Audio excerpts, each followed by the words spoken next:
Good evening, everyone. I hope you all are well. Thank you all for joining us on this Thursday evening. Really excited for this panel and the opportunity tonight. I just want to start by thanking everyone for joining us. I would like to thank our partner, Just the Beginning, a pipeline program, for their partnership and help with setting up this panel. I would also like to thank our amazing panelists for taking the time to be with us today. We have Judge Alston from the Eastern District of Virginia, Judge Houston from the Southern District of California, Judge Gardner from the Middle District of Georgia, and Judge Joseph from the Eastern District of Wisconsin. Tonight, we're really going to focus on the importance of pursuing clerkships, and our panelists will provide tips and strategies for navigating the process. So looking forward to the conversation. To start, I'm going to have each judge tell us a bit about themselves, their path to the judiciary, and we're going to start with Judge Joseph.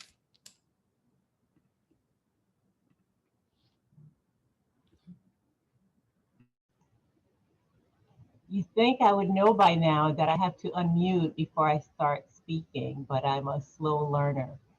Good evening, everyone. Thank you so much for taking time out of your busy schedule to be with us this evening.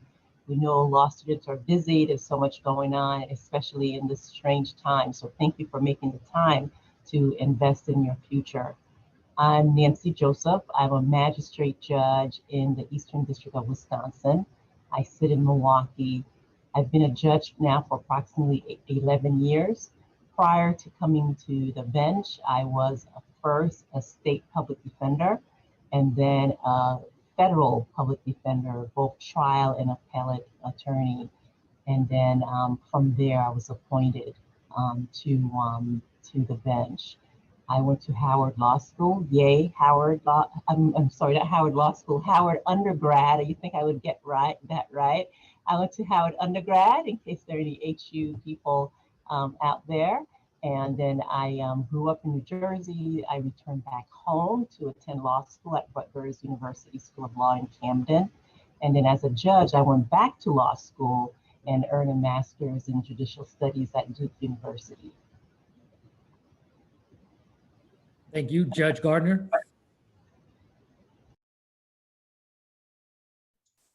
Good evening, everyone. Let's see, I'm a United States District Court judge in the Middle District of Georgia. That's down, I actually sit in Albany, Georgia. The seat of our court is in Macon, Georgia. Prior to becoming a judge, I was an assistant U.S. attorney.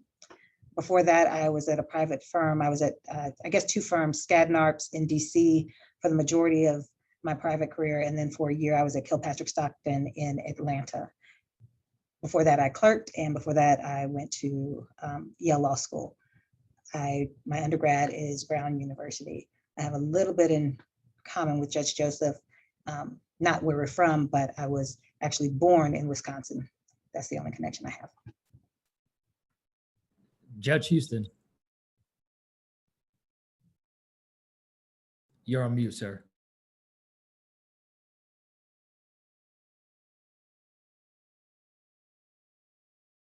All right, I should know better as well. Welcome everyone, to all the BALSA students and others to this program. I would like to thank, first of all, Just the Beginning and National BALSA for putting this together for this great idea to introduce to all these students what it takes to be a law clerk.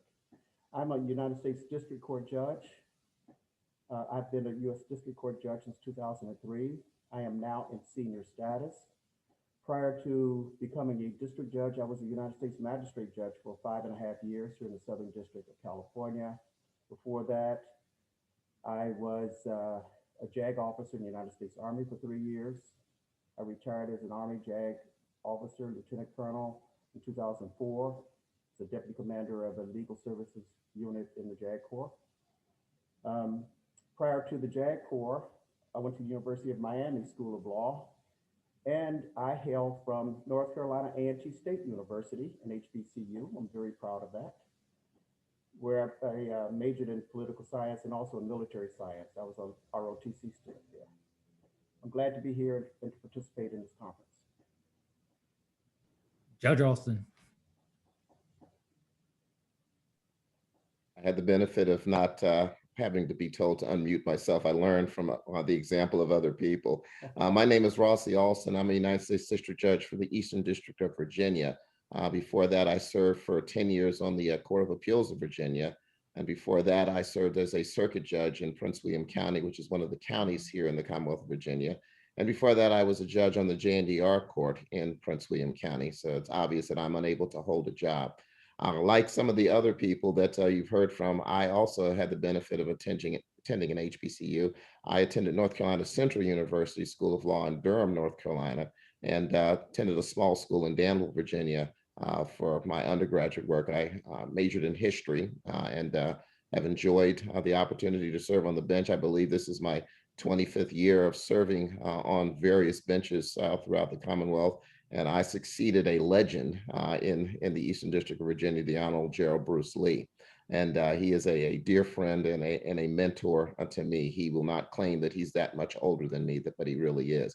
But again, it's a really an outstanding opportunity to be able to share with the people who are participating in this Zoom call. And I hope that we're able to provide you a little bit of insight and information as to how to make your course to a federal clerkship or potentially a federal judicial position a little bit more easy and pliable for you. Thank you all. To frame the conversation for our audience, the first hour we will speak directly with our 4 judges, and then the last 30 minutes we have the privilege to be joined by 3 former clerks who will also give that perspective as young lawyers and the benefits of clerking. So to start, we'll go to Judge Gardner, and the first question is, what do you look for in a clerk? Can you talk to us a bit about the application package and how much weight do you give to the different aspects of it? Ideally, the personalized cover letter, resume, transcript, et cetera. So I am honored to be in the presence of these other judges. I think I'm the least experienced here with the years of service and all of the judicial experience that you have in front of you. I was appointed to the bench in November of 2014 and have had 5 rounds of law clerks almost. I also harken back to my time as a law clerk back in 2003. So the thing that I look for, my packets, there are basically 4 parts that need to be there. I need your cover letter, I need your resume, I need your transcripts, and I need your letters of, I guess there are 5 people, letters of recommendation and a writing sample. And I'll go through the importance of each of those and touch on them. To me, probably one of the most important parts for me as the judge is your cover letter. My law clerks will go through and basically do a screening before I get any of the packets and look at them. And they will look at your transcripts, see where you are and where you rank with the transcripts. They will look at your writing sample and make sure that it's well written, it doesn't have typos, and one would be surprised that I do get some writing samples with glaring grammatical errors and such, and that the main job you do as a law clerk is write, so that is simply not acceptable, and that might get you pulled out of the packet, out of the package that I eventually see. I also, they'll look at to make sure the letters of recommendation are there. I of course read those very closely as well. The cover letter, what that does for me is lets me know who you are beyond your resume and beyond your grades, where you've worked, because most law students don't have a great deal of work experience.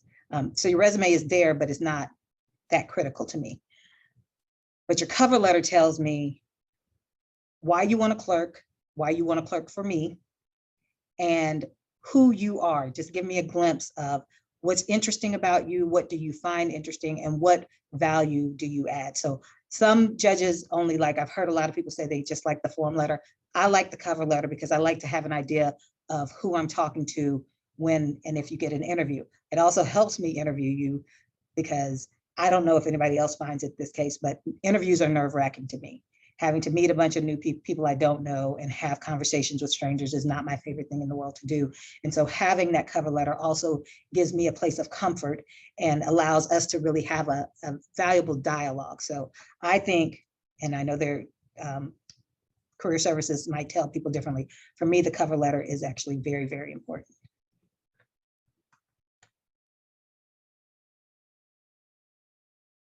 Thank you. If any other judges want to jump in, feel free to. If not, we'll move to the next one.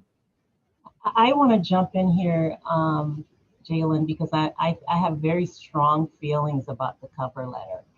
In addition to endorsing everything that Judge Gardner has already said, please remember your cover letter is in itself a writing sample. It's a writing sample that I know most likely you wrote yourself, whereas if you're submitting a paper you have written for class, it probably has been edited by others. So I know the writing sample, the cover letter represent you. And it drives me nuts when not enough attention has been paid to the cover letter. Simple things like misspelling the judge's name, that's gonna put you in the trash pile. You should take the time to know my name. Not getting the judge's title, that's gonna put you in the wrong pile, because those things show attention to details, because that's what we rely on our law clerks to do, and misspelling and typos. So please, please keep in mind that the cover letter is your first writing sample, and some judges like myself will give a lot of weight to it. Jalen, allow me to add that I agree wholeheartedly with Judges Joseph and Gardner. The cover letter is as important as they have presented it, and the students should pay close attention to that. Thank you. That takes us directly into the second question, and it's fitting that Judge Joseph led us here. The next question is, how do you assess a law clerk's writing ability? Can you talk a bit about what you look for in the writing sample? Is there a particular topic? Can you just tell them what makes a strong writing sample? Yeah, so much of what Judge Gardner has already said. For the writing sample, we're looking that you can do the technical part of the job. That is, you have strong, solid writing skills, well organized, free of error. You have paid attention to details. Pay attention to the length of your writing sample, because we're receiving a lot of applications for any given position. So it's not the time to send us your thesis. It's not going to get read. So find something that's a good length, not too long, but not too short, but that shows your critical thinking skills and your analysis, your ability to organize, and that shows that you have paid attention to detail. If you're lucky, and you may not always have that as a law student, if you're lucky and it's something interesting and novel that you are going to be excited to talk about during an interview, that's also a very nice choice for a writing sample, because then it gives something that distinguishes you. I might remember you, oh, that's the candidate who spoke about fill in the blank, something that's going to make you stand out if it's possible. I know as a law student, it may not always be possible because you don't have a lot of writing experience, but pay attention to the basics. Well written, well organized, shows analysis, shows critical thinking, and shows that you have paid attention to details and that you care about what you're submitting.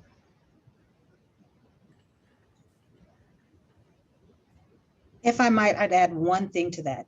Also, if you have an interview, you need to reread your writing sample, because you were going to get questions about it. And I know my clerks delve into that, and part of seeing how well you really know if it's an issue that you've thought about, or just, it also shows that you're prepared for the interview. I have had people come in and when asked the question about their writing sample, have told me they haven't looked at it in 2 years. That more than anything shows me that you did not prepare for this interview. I could add a little bit, and I agree wholeheartedly with what Judge Joseph and Judge Gardner said. The most important thing is you have to remember that that cover letter and that writing sample are your first impressions. They're going to be observed and reviewed before you even get the opportunity to meet with a prospective employer. So one thing that I would suggest, and this is something that sometimes we all do not do that we need to do, is when you finish that cover letter, read it aloud to yourself. read it aloud, because you'll pick up on things that you might not have otherwise noticed by simply looking at it. With this word processing that we have these days, where things are corrected, you might end up in something in your cover letter that you never really intended. So make sure that you read it. And I will tell you this, keep speaking from my own perspective, anytime you provide a writing sample, I'm going to read it. And I'm actually going to go do a little research on it. And I'm going to challenge you on the position that you did not take in your writing sample. So you need to be able to argue the position of both sides of the case. And I'm not doing it necessarily to be mean, but I'm challenging you as far as your ability to provide independent thought. It's easy for us to talk about ourselves, but it's more difficult to talk about something that you're not comfortable with, because most importantly for me, I'm trying to get a feel for you and how you're going to fit in. You've got to remember that most chambers that you're going to work in are going to be made up of about 7 or 8 people that are your courtroom working group. And you don't want to bring someone into your courtroom working group that doesn't get along. And so I'm just trying to make sure, first of all, that you're going to get along, that you're going to get along with my judicial assistant, that you're going to get along with my deputy clerk, that you're going to get along with my court security officer. All these people are part of our team. And so you have to sell yourself to each one of those persons and make that favorable impression as best you can with all of them. So Judge Alston, may I ask you a question? How many law clerks do you have that might be helpful to the law students who are on the call with us? All of them, because that's a responsibility that they have. I currently have 2 law clerks working with me, but over the course of my career, like Judge Houston, I probably have had 25 or more. And I stay in contact with all of them. As a matter of fact, I'd make it as part of my daily ritual when I'm going to work, because I have about a 35-minute drive. I have a rotation. I call each and every one of them about every 3 weeks, just to stay in touch, because these are people who have become part of my family. And I want to see how they're doing. I want to make sure that they're doing okay. And I want to let them know that I didn't just care about them when they were working with me, that I care about them going forward, and I want to see them advance their careers. And so they're always willing and receptive to helping those who follow. So that door is always open, and it's expected to be open. Thank you, Judge Houston. Can you tell us a bit about what you're looking for in a law clerk, what makes a particularly strong law clerk, and then also a bit about the process in terms of what's it like when you're vetting the various applicants? We imagine you get tons of applicants to possibly fill maybe anywhere from 1 to 4 clerk positions. So you talk about that process, and then also the role that your current clerks play in that vetting process. Since 1998, I've had 2 to 3 law clerks, 2 as a magistrate judge and 3 during my course of service as a district judge and now senior judge. So I've had quite a few law clerks, as Judge Alston has. What's important to me are good grades. Law review is a plus.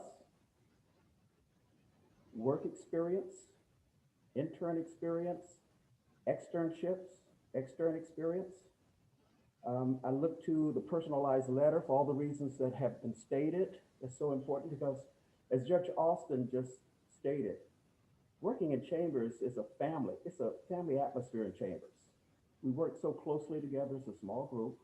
We work very closely together. It's important that a new clerk can work with the existing staff. And so with respect to vetting applications, I actually look through all of them first. And because I have key things I'm looking for.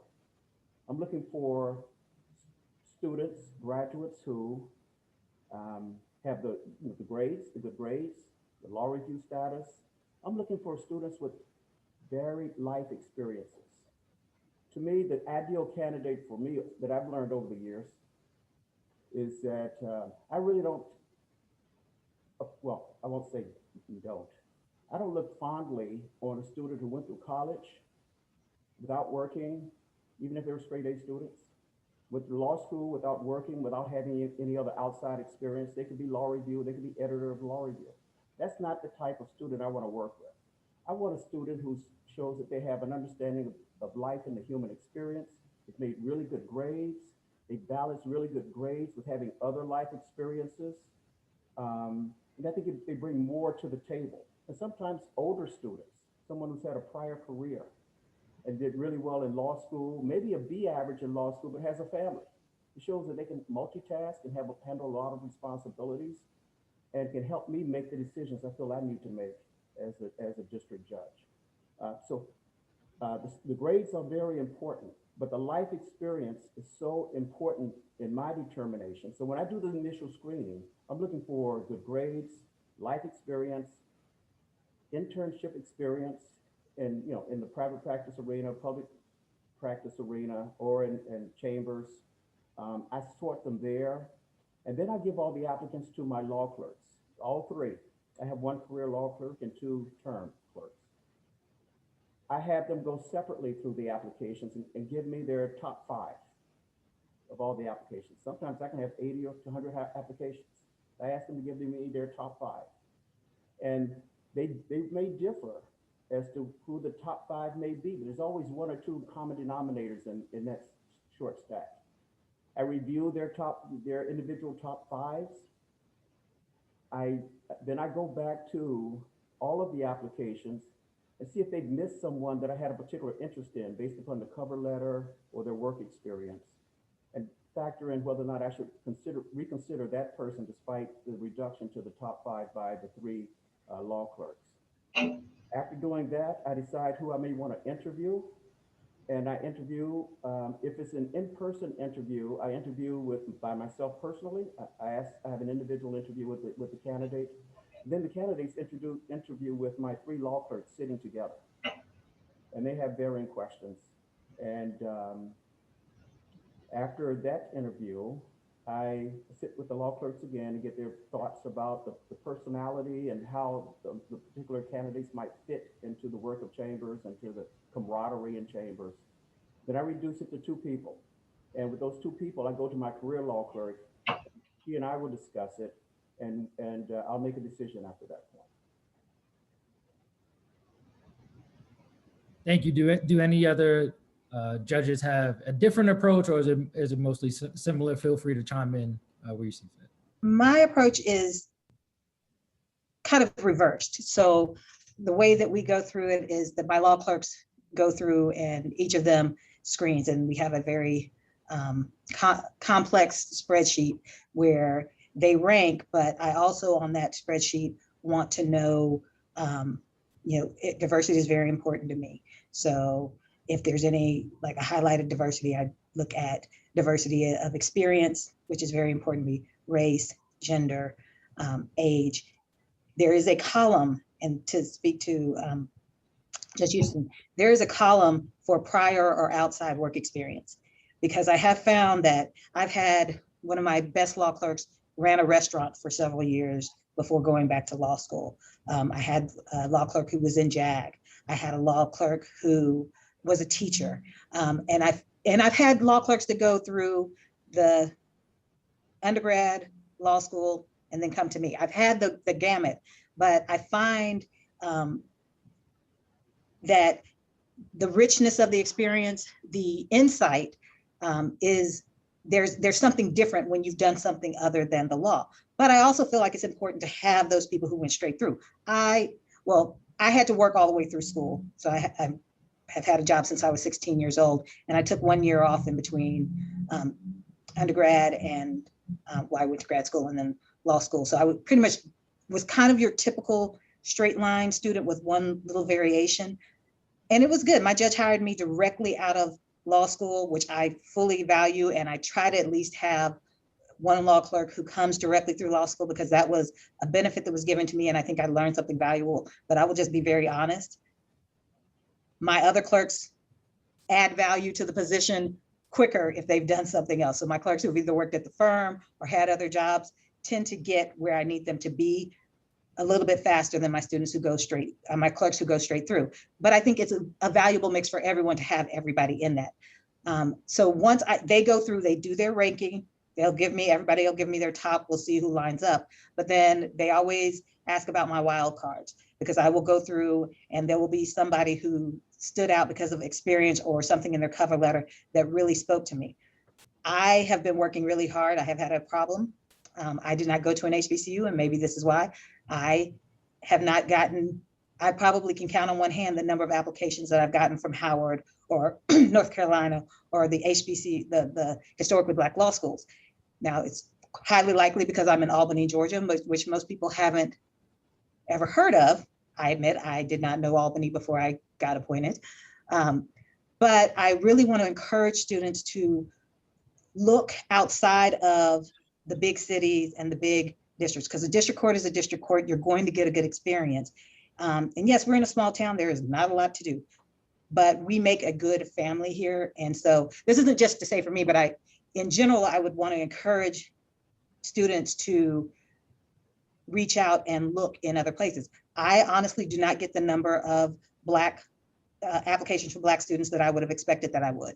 And I have gone and actively worked to get that. But that's one thing I would say is when you're looking and making your list, and I veered from the topic, but really cast a wide net, look for someone who would actually help you in your career and has the judges that have a life experience that you might find valuable.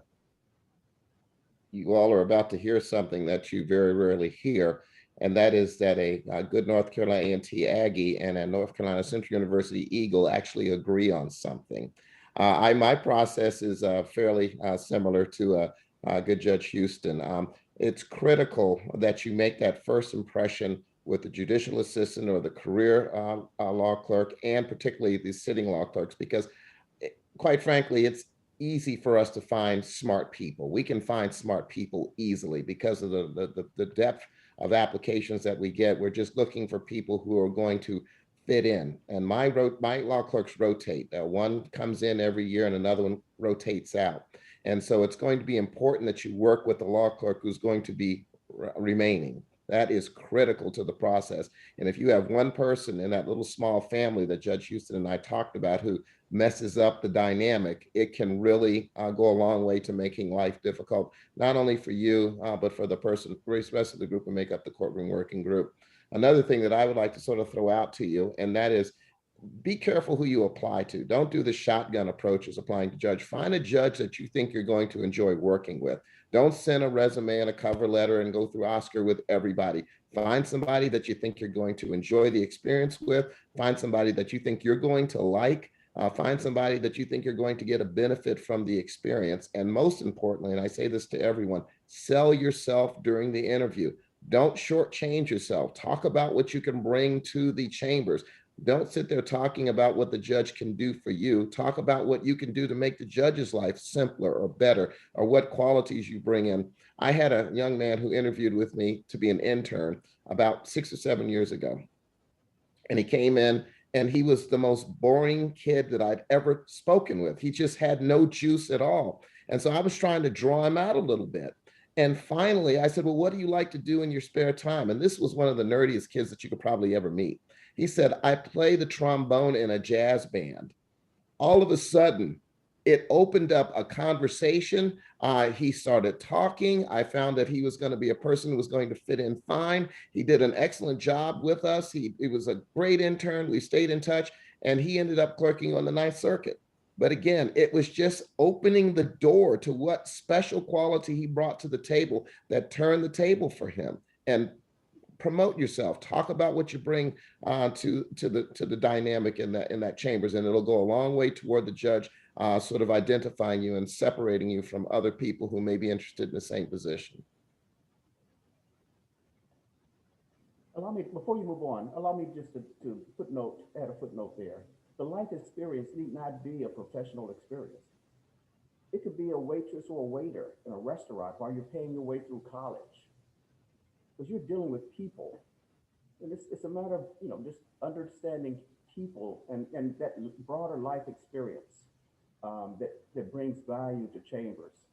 So don't be concerned about the nature of that prior diverse experience. Some judges prefer that. And so you need to, sort of get a handle on with whom you're speaking with, which judge you're interviewing with, as to whether or not that's important to them.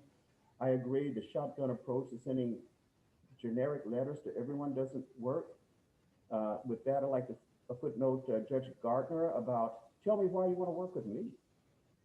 You can apply to 50 people, 50 judges, but you should make it personal to each one. Let me know why you want to work with John Houston.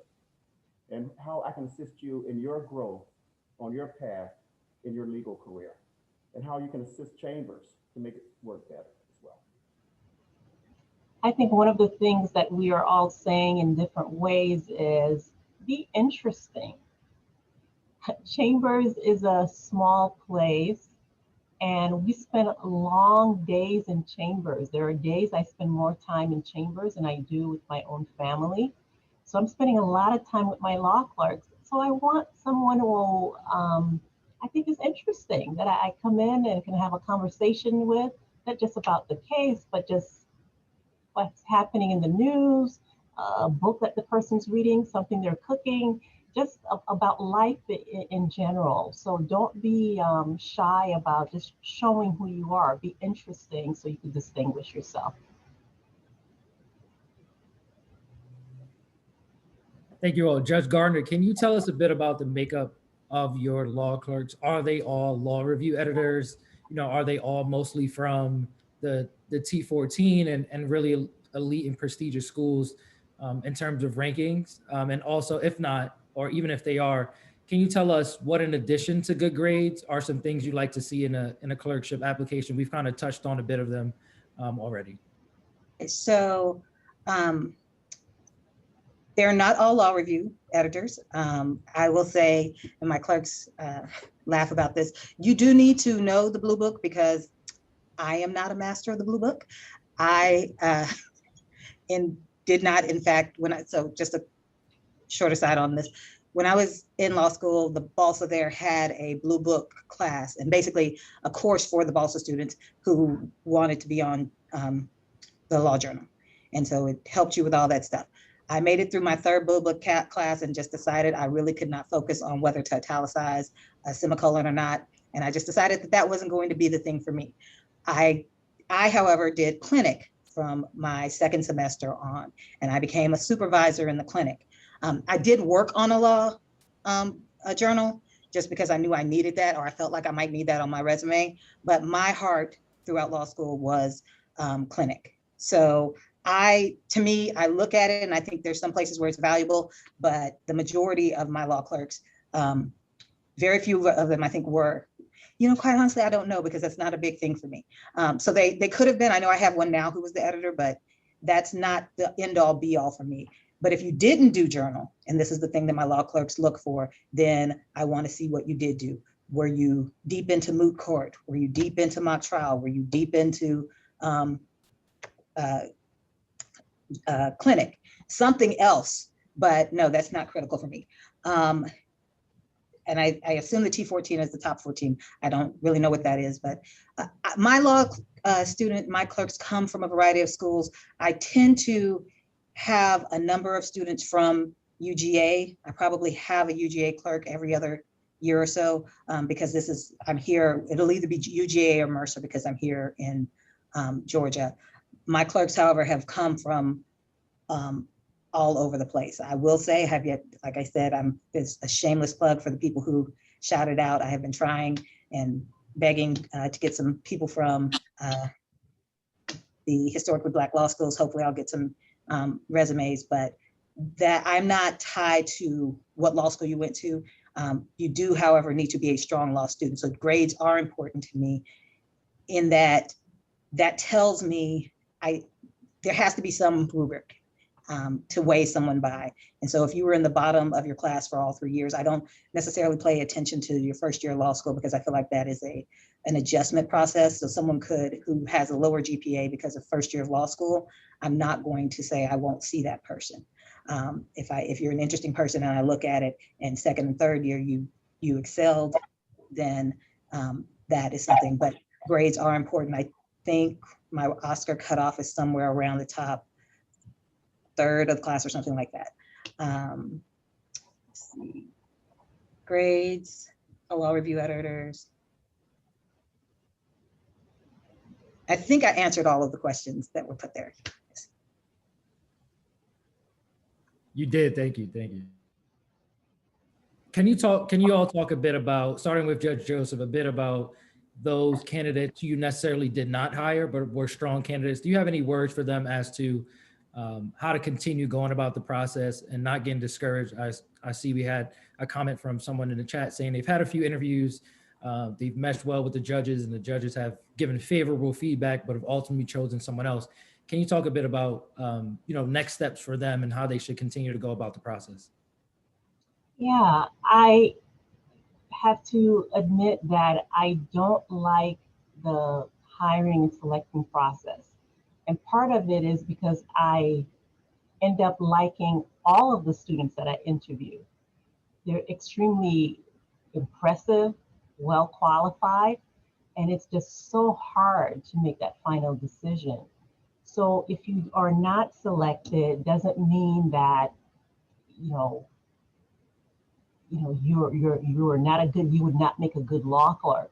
It's just that it's very, very competitive, and sometimes we have to split hair to decide between candidate A and candidate B. And I have reached out to students who I did not hire and follow up with them and giving them advice. The first thing I would say, if you do not get the position, be gracious and graceful about it. I love a thank you letter. I'm old school. Please, send a thank you letter because I will remember that. And there are changing circumstances where I've had a law candidate who was not hired, and my law clerk went on maternity leave, and I remember that person, and I called them and said, "Hi, are you available, or did you find a position yet?" Because that person made an impression on me, and they were so close to being the chosen candidate. Sometimes I stay in touch with students because they're interested in a particular career path that I've had, and I'm always available to talking to students. So even though you didn't get that position, if you click with that judge, that's another person, another resource for you. If the judge said, "Hey, please keep in touch." Keep in touch. You never know where that might lead.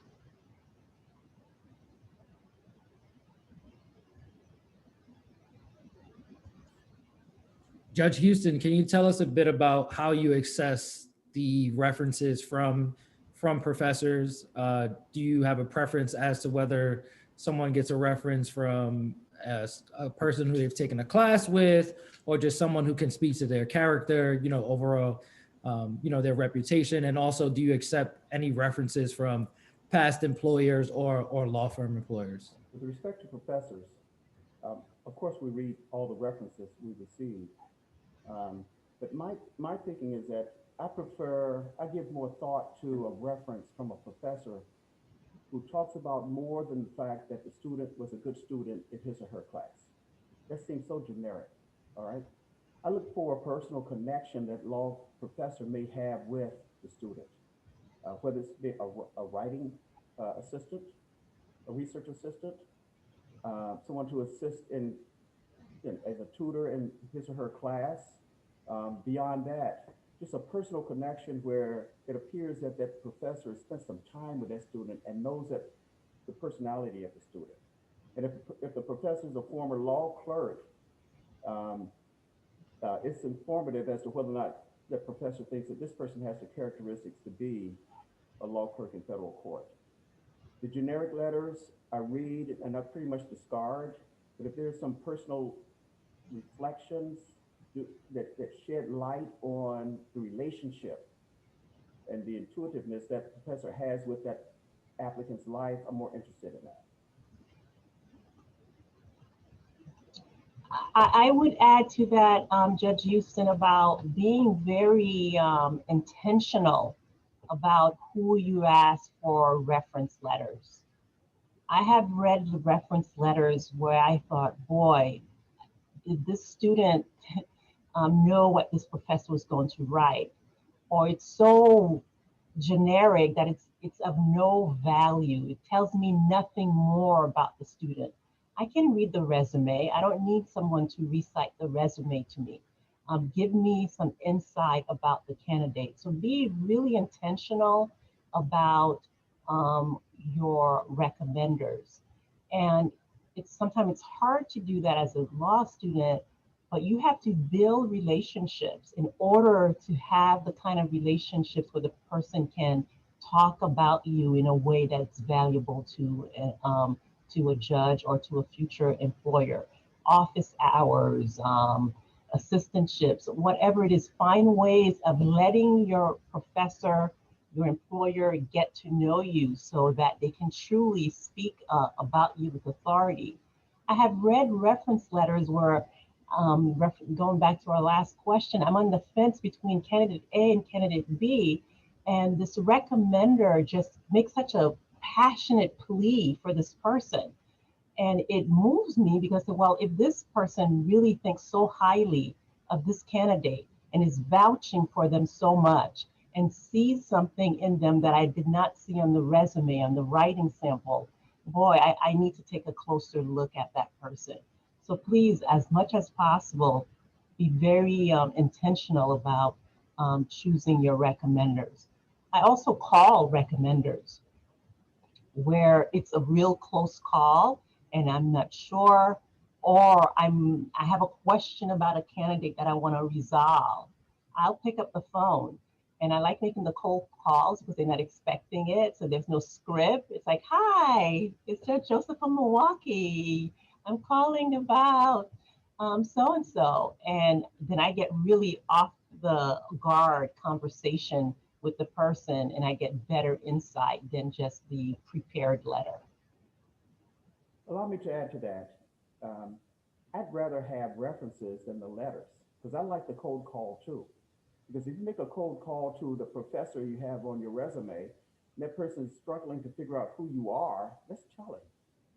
Or if you work for, you clerked in, was an intern in a law firm for say 3 or 6 months, and the person on your, you list on the resume has to think about who you were or what you did in the firm, that's challenging.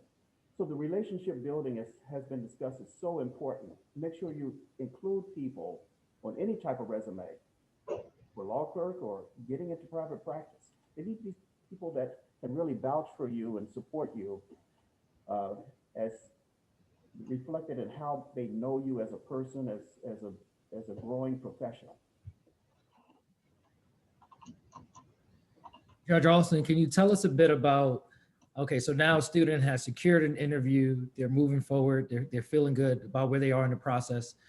How do they prep for that interview? I know you touched a bit about on knowing what your writing sample was, you know, knowing your resume back and forth. What are some of the questions that you tend to ask students in the interview process to get a sense of who they are and whether they would be a good fit with your other clerks and just an overall fit with you? The best candidates come in sort of knowing something about me. And when I say knowing something about me, knowing something about a big case that I did or a particular opinion that I'd written. Those are the ones that do the best. And also a good little insight is that if you happen to know someone who went to the same school that a current law clerk goes to or went to, call up that law clerk and say, hey, I've got an interview coming up with Judge Joseph. Can you tell me a little bit about her? What does she like? What are her preferences? You know, sort of get a feel for the judge so that when you go in there, it's not a cold meeting between you and the judge. My most recent law clerk called up, and this particular one went to Harvard. And let me footnote that saying, I don't always hire from Harvard. It just happened that this young man is from Harvard. He had called up my only other Harvard Law School law clerk. And he asked her, he said, what's it like working for Judge Alston? And apparently she said something nice. So when he came in for the interview, he was ready to talk to me about things that were of interest to me. He was ready to talk about cases that I had done. He was ready to sort of discuss generally opinions that I had written. Again, it made it seem like he was interested in working with me. And that goes a long way for me, making sure that that person is committed to being part of our team. And that's what I refer to it. It's our team. I call my law clerks, I call them my lawyers, because they're there to help me figure things out. And they're the people that I can confide in. They're the people who are going to help me figure out the hard cases. And so it's really important that you get a personal relationship with that judge and establish that at the very beginning. The best thing that you can do, the very best thing that you can do is try to find someone who has worked with that particular judge and talk to them about that judge. That's the best advice I can give you as far as that is concerned. One of the questions that you had for us, Jalen, is, what stands out to us about candidates we did not hire. And that's one of the things that stand out for me. When someone comes to an interview and has done zero homework. What court am I in? What role do I play as a magistrate judge? I don't expect the student to know my whole biography, but to have done some preparation. That shows genuine interest. That shows diligence, and also makes for a very good conversation.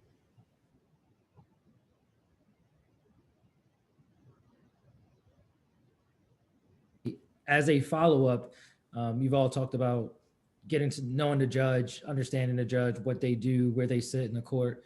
Would it be inappropriate for a student to try to form a connection with that judge directly, or would you prefer that they reach out to your clerks or perhaps some other people who have worked with you or are familiar with you? Judge Gardner, could you speak to a bit about that? And I'm not sure what you mean by try to get to know you directly.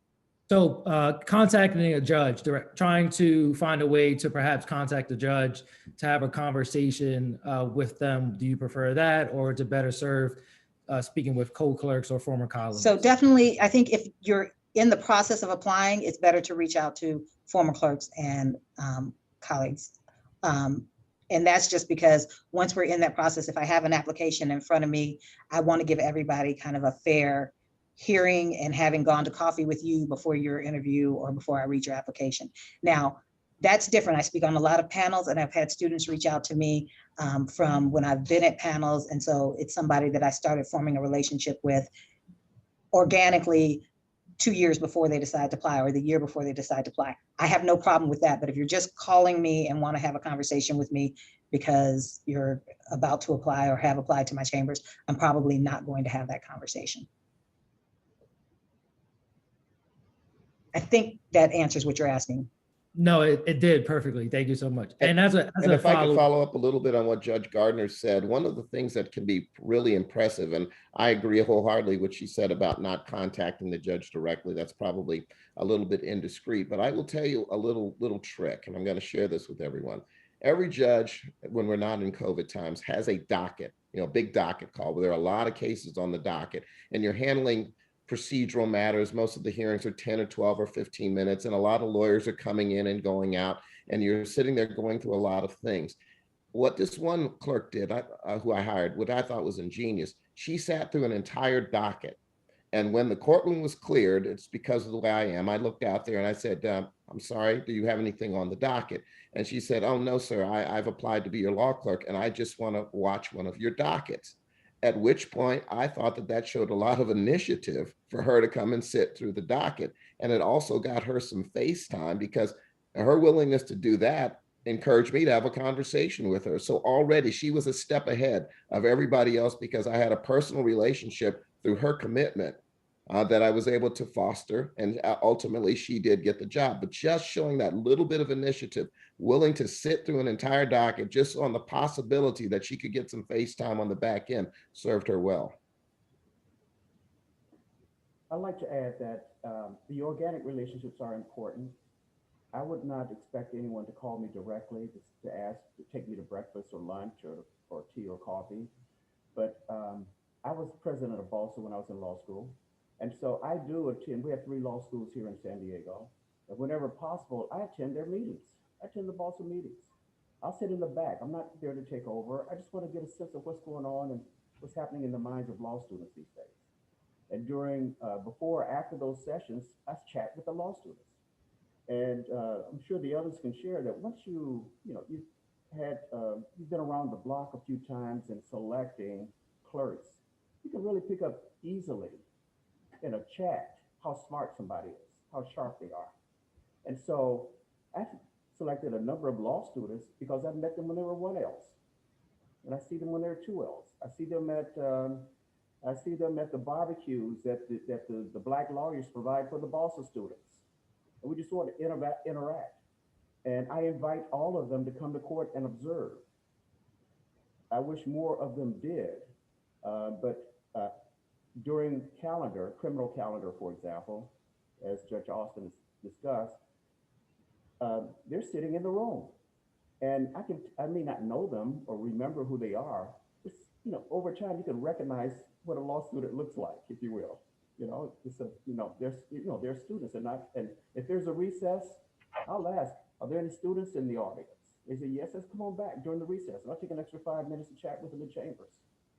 And so you get to know them indirectly over time. And if you begin to do that earlier on, you may form some relationships that will take you beyond measure of your opportunity to have a leg up in an interview for an externship or internship, as well as learning how to speak to someone like a judge when you're talking to partners in private firms at receptions for the Bar Association and such. And I would be remiss, and Judge Lee would probably kill me if I did not mention, there are, with just the Beginning Foundation, you need to get to know that organization. Apply for the summer judicial internship. Go when we're able to go out and have it face-to-face, attend the functions they're being put on, because that gives you, most of us will take the time to hang around and talk to you. And, or if I don't have time, I'll say, contact my courtroom deputy and I'll set up a call, or I'll set up, if you happen to be in town, I'll set up coffee. So there are a plethora of ways that you can get access to, which is not, quite honestly, a little bit creepy if you just call me. And more than likely, my courtroom deputy is not going to put you through to my phone if you just cold call. But there are so many opportunities out there, just the beginning being one of them, that will allow you to get in front of the judges who you may want to work with at some point. Jalen, I see that we are close to time, and I have to make one of my repeated points I like to remind students of. Don't forget about what you're putting out there in social media. We check, and it's a conversation I frequently have with high school students. I do a lot of program with high school students, and I find increasingly I need to have a conversation with law students as well. So you could give me a really beautiful package, and then I see what you are putting out in the universe for social media, and I may decide maybe that doesn't show really good judgment on your part. So please be aware of that. I can share one instance years before Facebook, earlier in the social media genre, where I selected in my own mind after interviews a particular clerk. My career clerk agreed, and I had my son go in and check this person, and I did not like what I saw on social media, and I didn't select him. I did not select him, as much as he blew me away in the interview, his paperwork, the references, but what I saw on social media, I said, nope, not in my chambers. I didn't want them to be in my chambers. So I echo what has been said by Judge Joseph. What's out there is out there, but you can start cleaning it up as you move forward. Judge Joseph and Judge Houston are absolutely right. And even as significant is that while you're going through law school, cultivate relationships, not just with people who might be able to advance your career now, but people who may be a friend to you down the road. I think I can speak for all of the judges that we have made relationships with people through the way that we handle our cases, through the way that we do our work, through the cordial way that we approach other people that have benefited us as we've gone through our legal careers. There are people out there who may not agree with everything that I believe philosophically, but they will be able to say, Rossi Olson's a decent guy. He's going to be a straight person. He's going to do the things that he needs to do to achieve the ends of justice. I may not agree with him on everything, but he's a good guy. Make sure that you cultivate relationships now, because they will serve you well as you grow in this profession. And you have no idea in your law school class whether your seatmate or the person in front of you or the person behind you will be CEO of a Fortune 500 company in 10, 15 years. Or general counsel, GC, you have no idea. One should not form relationships for an advantage of that sort, but just be a good person and just extend beyond your boundaries, beyond the BOSA. it's a diversity of interests and spirits, and it creates new ideas for yourself. There's a deceased district judge here in town, Judge Jones. I was sitting in his chambers. We were discussing some matters. He was my mentor. I was discussing some matters with him. And the governor's secretary for judicial appointments on the state side called him up and asked him, and he mentioned that I was in the room. He put me on the speaker and actually asked the judge, I have a number of applicants here for Superior Court judge in San Diego County. Here's a list. Between us, who should I recommend to the governor? And Judge Jones knew these individuals and recommended 1 out of 5. He knew all of them. But what's more interesting is that the governor's secretary was his law school friend. They were in study groups together. She knew him and knew his skill set and his mindset, and that he would give her a straight answer in a situation like that. So building relationships is very important over the course of your law school career, as well as a young and older lawyer in that regard. So branch out. Even I'm happy for those of you in Boston. That's great. Branch out to the La Raza Bar Association, the Pan Asian Bar Association, the Chinese American Bar Association. They're all your peers moving forward in your practice of law. And make sure you have that broad brush of diversity and experiences and relationships, because they could aid you tremendously down the road. I saw a question in the chat box, Jalen, whether or not students should apply out of state or to different states. And my answer is yes. I'm a transplant to Wisconsin. I'm originally from New Jersey, as I mentioned. I've lived other places, and I've made my career here in Wisconsin.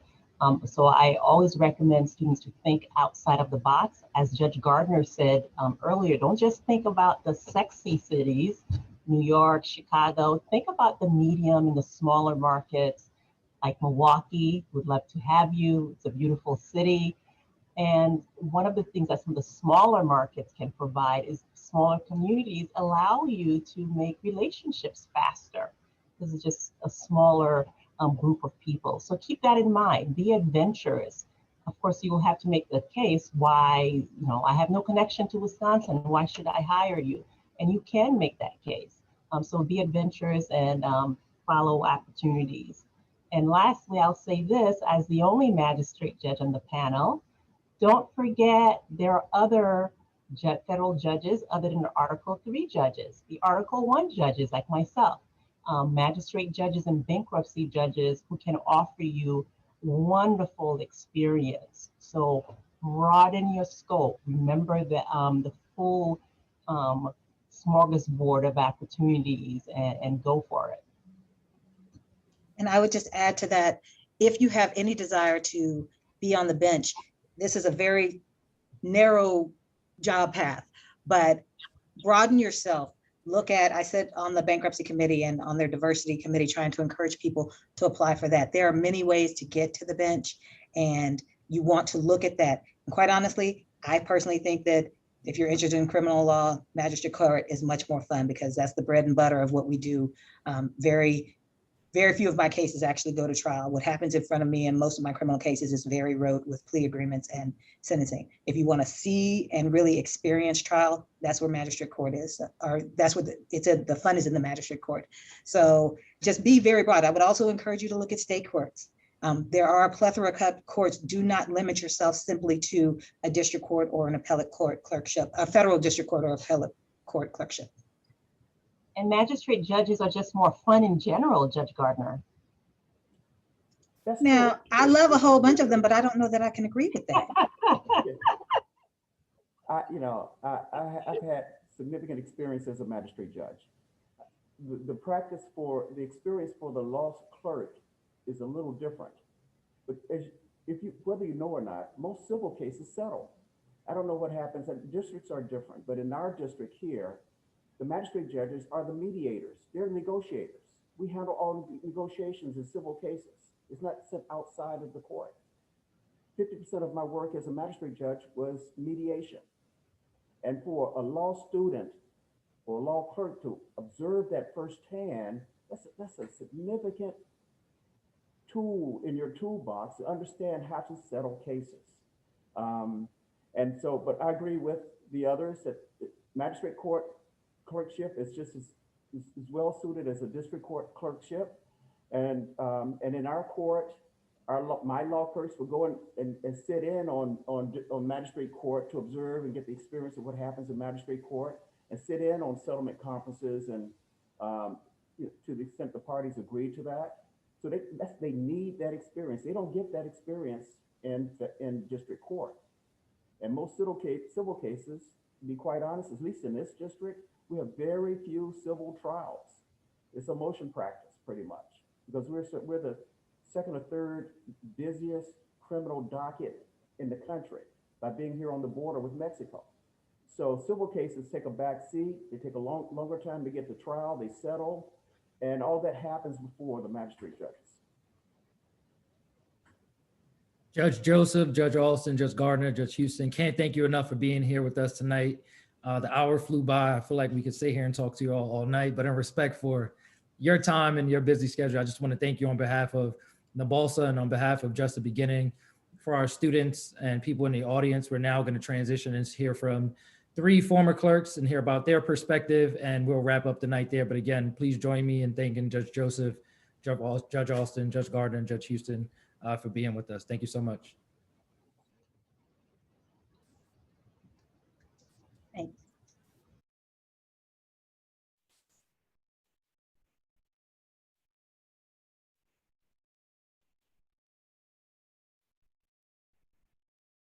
I like to stick around and hear some of this before I take off. So feel free. We're happy to have you.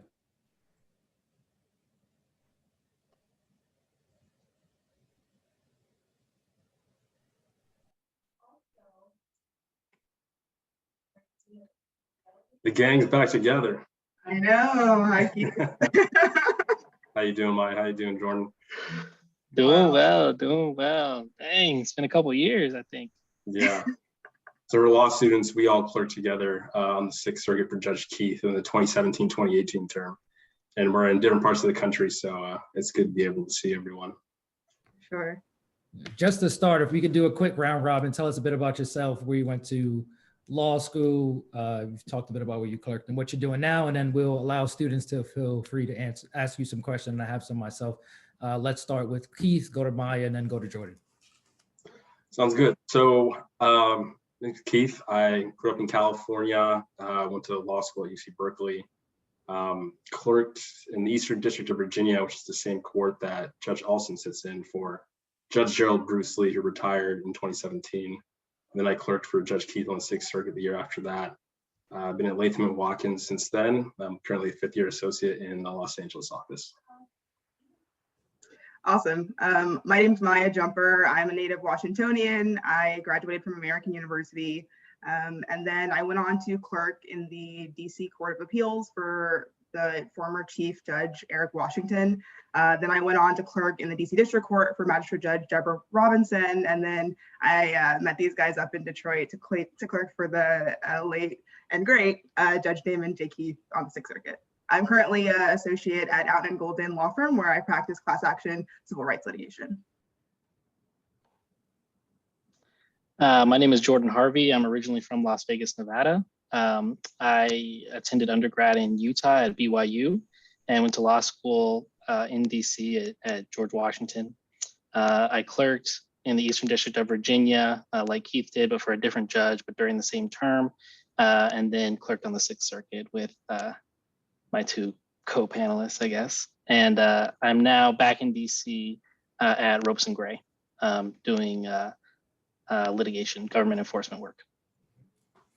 Thank you. Can you all talk a bit about the benefits of clerking? So kind of, if you have a quick story about something you really enjoyed, if you can reflect on your relationship with your judges, what it was like while you clerked, and then what it's been like now. And we can start with Maya. Awesome. That feels right. Just kidding, guys. But yeah, I mean, clerking was my favorite experience. I was just really lucky to have the opportunity to clerk for 3 Black judges. I'll say that. There's just a different level of mentorship and sort of honing of skills, grace, and guidance that they provide you. Not to say that you wouldn't have a similar experience with another judge, but that was my personal experience. And those relationships have endured throughout my legal career. I just talked to my magistrate judge, 3 weeks ago as I was preparing to lead a panel. So, the way in which your clerkship experience will sort of chart or, direct your future path, for me was directly correlated. For me, I'll say that at my current firm, I would say approximately 90% of the associates in my practice group have clerked. So it's really a barrier almost to getting a certain jobs if you haven't had a clerkship at some firms. And so I'll say that, you really do come in with another level of experience that I think firms or NGOs or government agencies see as a real benefit. And they have some type of, it relays some type of image to them that you're ready to come in with a work style, a work ethic, and expertise that can directly translate to successful work and work product. So, I'll say that clerking, if you have the opportunity to do it, you should definitely pursue it. It's really changed my life personally and professionally. Jordan. Can you repeat the question again? I feel like there were like 3 questions in there. I want to make sure I get it all. No, there's a few. I'm trying to get as many as in before the 8:30. Got So you. can you talk a bit about your experience as a clerk while you were there and what's it been like since then, how that's helped your career, and then about your relationship with the judges that you've clerked with, mentorship opportunities, et cetera. Absolutely. So I also clerked for 2 Black judges, and Keith did as well. And so I think all 3 of us have only clerked for Black judges. And I would echo everything that Maya says. Said here, actually just says anything that Maya says, I agree with. But yes, I echo everything that she said. And I think that the level of mentorship and guidance that you get, I think you come into chambers without the stigma or sometimes the gaze that maybe we feel going into other places with, maybe a majority of folks don't look like us, and you either sense or maybe think that you sense some types of being viewed a different way or having lower expectations, whatever the case may be. And so I would echo what some of the judges said, definitely look for mentors wherever you can find them. But I can say from my experience that having chambers where everyone sort of had that point of commonality was very beneficial. I think that clerking, as Maya said, can't recommend it enough. Whether it's at the federal level or the state level, I think it just gives you the biggest thing beyond the experience of researching and writing is confidence, I would say, and just having an understanding of how certain things work in the court system and preparing for, especially with Maya's job, direct litigation. Just preparing if you want to be in the courtroom or if you want to litigate, it's sort of gives you that introduction that no one else can really get without clerking. So highly recommend. Yeah, echoing all those comments, confidence for sure, especially with respect to litigation, because when you're clerking, you're writing the entire time, and you're improving your writing skills, and that's a lot of what lawyers do. So as opposed to maybe, and there's nothing wrong with going to a firm for a year, but most first years are going to be doing doc review or something that's not as substantively demanding. So you'll be able to come in and take a first crack at a brief, which I think shows to the partners and senior associates you're working with that you can add value to a trial team. And then you're also working on your legal reasoning skills, which of course goes hand in hand with writing and helping partners make decisions on case strategy and what issues are important with respect to a brief or a witness interview or anything like that. So yeah, it's really an immersion in the practice of law, clerking, and I would echo my former co-clerks on the importance of it. We have a few questions in the chat relating to strategy, so I'm going to do my best to combine them.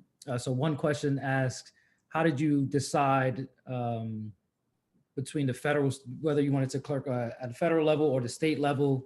How did you pick which judges to apply? We heard from our 4 judges earlier that you should be strategic, while I imagine most of our career development offices are saying like you should apply as wide as possible. So how did you all go about narrowing things down, whether it was state versus federal, which judges to apply for, and even geographical areas? And we can start with Jordan. I knew that I wanted to clerk on a federal court, mainly because I plan to go into government after this, into federal government service. And so I knew that that's sort of where I wanted to target my clerkship experience. And I got my district court clerkship through the Just the Beginning Foundation clerkship program, the Share the Wealth clerkship program, I think is what it's called.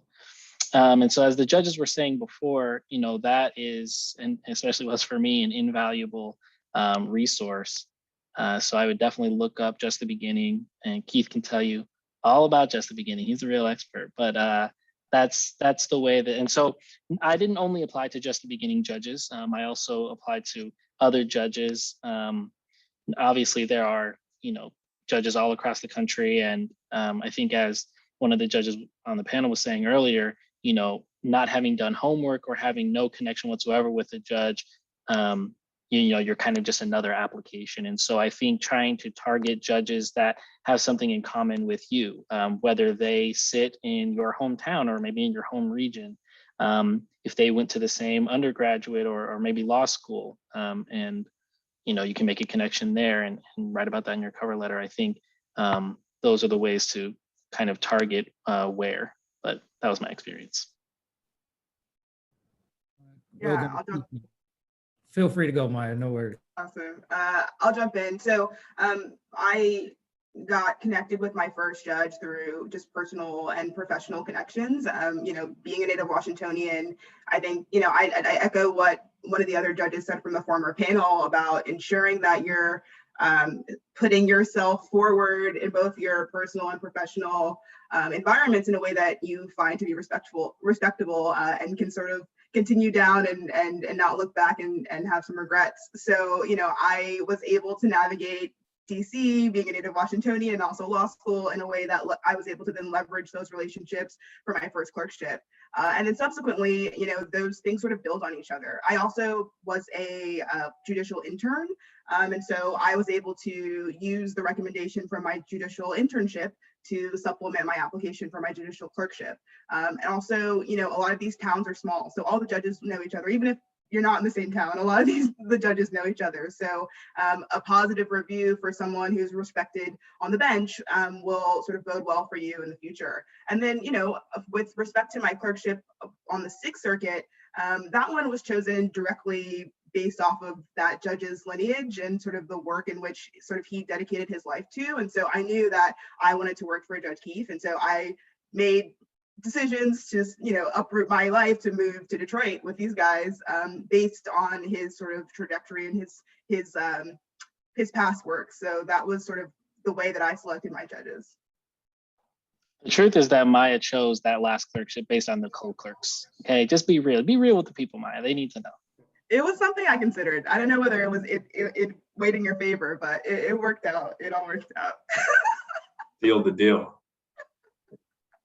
That's funny. So yeah, I think for me, I applied to judges where I figured I could have some sort of geographic connections with. So West Coast, where I grew up, Metro DC, where I have a lot of family, and with Judge Keith, I also have a lot of family in Detroit. So I was able to highlight that in my cover letter, that I wasn't just applying randomly and broadly for no reason, that there was a specific reason why I wanted to clerk for that particular judge geographically, and also tie in their background, how it related to me. So yeah, I mean, I think it's important to do a lot of research on your judge as you're doing your clerkship applications. And I also found it very helpful to talk to, I know most law schools have a clerkship advisor. They were really instrumental in helping me formulate a strategy as well. So I would encourage you to talk to them even if you're at the beginning stages of even considering clerking, and they'll guide you in the right direction.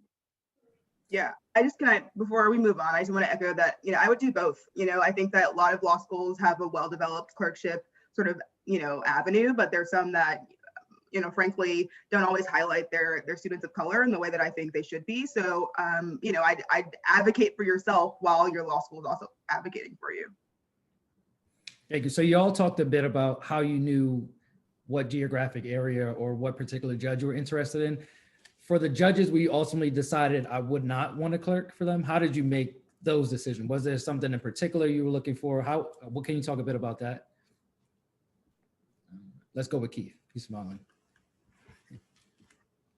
Yeah, I was just thinking, I think that, that's, obviously it's a personal question. The answer is going to differ for everybody. I'm not saying it's personal, I don't want to answer it. I'm saying the answer is going to change for everybody. I think for me, it's political affiliation. There were certain judges that this isn't an indictment of judges who were appointed by, certain presidents, but that was a consideration for me. Basically that. So that's what filtered it out. And that's states where I couldn't see myself living for a year. That also determined where I applied to.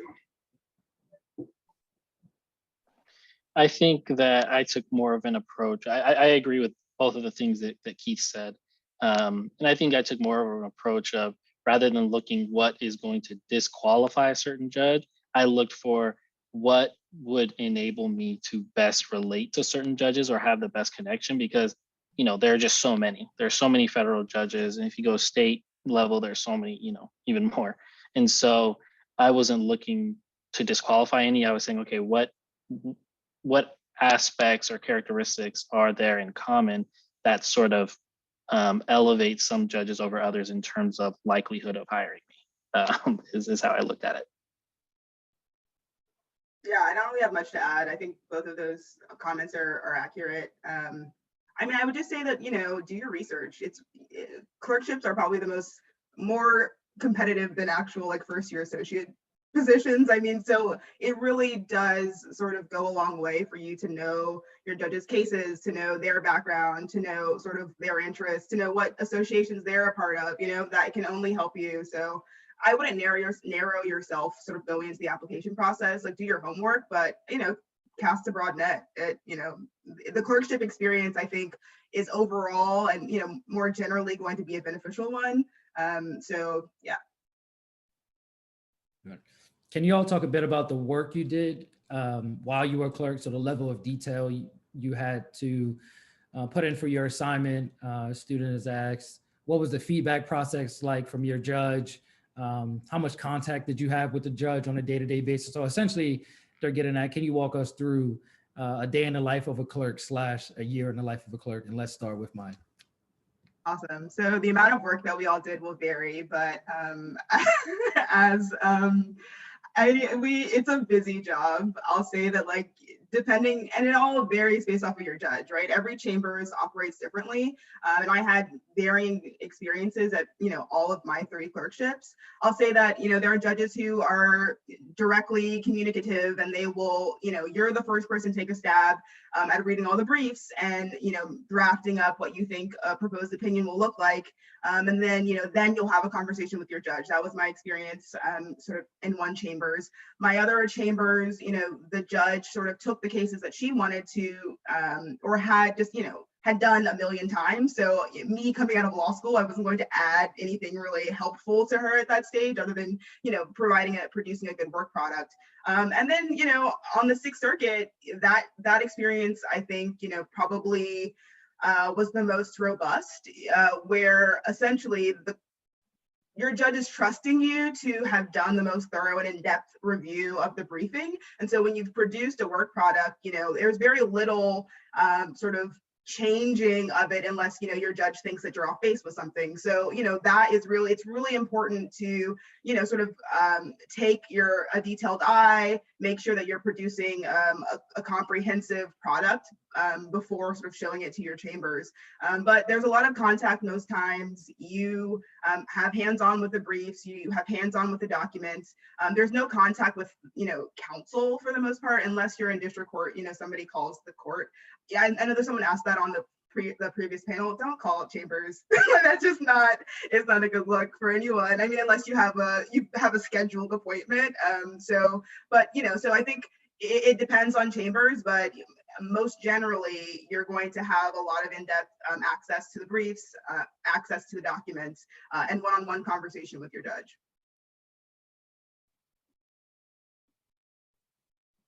Keith, Jordan, anything else to add? The question is like the kind of work we did at the different courts, right? Kind of work, feedback, and what was your contact like with the judge on a day-to-day basis? So every single day you're in chambers, you have contact with the judge. I know it's a little different with Zoom, especially this past year, but typically in times are normal, you're in contact with judge on a regular basis. In district court, it's a little more exciting, if you will, is trials and arguing motions in court really frequently. Really busy, and the Court of Appeals is a little different in that it's more a theoretical exercise. Trying to like shape law and answer novel questions, and you're not in court as often. I think for an active circuit judge, you might sit 6 times a year for oral argument. If you're with a senior judge like us, it's like 3 times. It's a little bit slower, but if you like the law, I think the law is interesting from a theoretical perspective, and you'll get more of that at the Court of Appeals than you would at the district court. Yeah, nothing to add to that. Thank you. One student has asked, was there anything you wish you knew before you started your clerkship? Was there anything that surprised you or was different, better or worse during your time there? Let's start with Jordan. I don't think so. I mean, I think as Keith was saying, it's just reading and writing is what you're doing, and reading what has been submitted and doing your own research and trying to put out a good work product. So I think the best advice that I can give is to, if you want to clerk, make sure that you have practiced and honed your research and writing skills. I mean, obviously when you clerk, it's going to improve. They're going to improve and be refined, but just be ready to. I think when I came out of law school, during law school, you go and you sit in a class and then you leave and you talk to your friends, or you go and get food, or you go and go to the next class or whatever it is. But a clerkship, just like any other job, you go into your office and you're just in your office and you're just working for most of the day. And so it's just a transition into the workplace, but a workplace that's sort of siloed into you're focusing on your cases. So just focusing on research and writing, I think I would say. Yeah, and I would just add in terms of like a practical thing you could do. What I found helpful is when I was going to 3L years, when I found out I was going to clerk, I externed for a judge, and I found that really helpful in terms of because when you're an extern, you're essentially like a mini law clerk, but with minimal responsibilities. But you're still doing the same stuff that a law clerk would do. You'll get a chance to draft orders, opinions, bench memos. And so I found that helpful just for that semester before going into the clerkship, doing that to get a sense of what it's like in chambers and improve my legal analysis and writing skills, and call it a safe space, if you will. Like that's the time to make mistakes more while you're learning and still a student before you go to your clerkship. And so I felt more confident going to that first clerkship by externing. So I recommend those to you that extern if you're interested in applying to clerkships.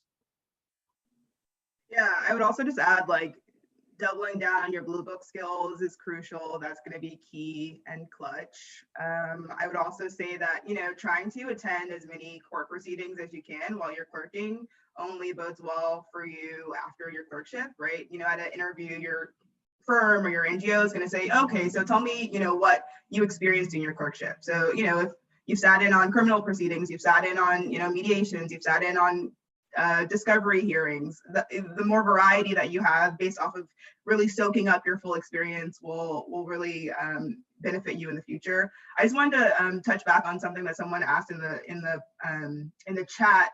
I think feedback processes will differ based off of judges. There are going to be some judges that are going to be harsher, who are going to expect pretty much a final product that can be published at first draft. There are others who are going to work with you. And Keith and Jordan and I all used each other as to bounce ideas off of each other, to circulate briefs, to circulate drafts before giving them to the judge. So use your chambers as a resource if you're feeling like you want a second eye on something you're drafting before giving it to the judge. Thank you. We'll wrap with one more question. So a lot of the conversation today has been centered around current students seeking clerkships. Many of you got your clerkship while you were still a student. But do you have any suggestions or know of any programs that help recent graduates or first year associates, or do you know if the process is relatively similar for them in terms of trying to secure a clerkship while they've already started working, in terms of using OSCR or going through the normal channels? And we can start with Maya. Yeah, I mean, you heard it from the judge or from a few of the judges on the panel before. Some of them prefer candidates who've had work experience. I personally didn't have that. I came straight through undergrad, straight through law school, and straight through a clerkship. So, and I also will just, give a shout out to folks who are coming from, non-traditional backgrounds. So if you didn't clerk, if you didn't, if you weren't on journal, if you, have, adequate grades, don't cancel the opportunity out for yourself. There are judges who will see and perk up for different experiences, different life experiences, and different factors. So shoot your applications out there and see what happens. But yeah, back to your question, I have several colleagues who took a break from practicing at the firm to then go back and clerk. So, but the way in which you would get those clerkships are the same. So personal relationship, professional relationships, your alumni networks, professors. So it's the same process. I don't know anyone, honestly, who got their clerkship through OSCR, but that's just me.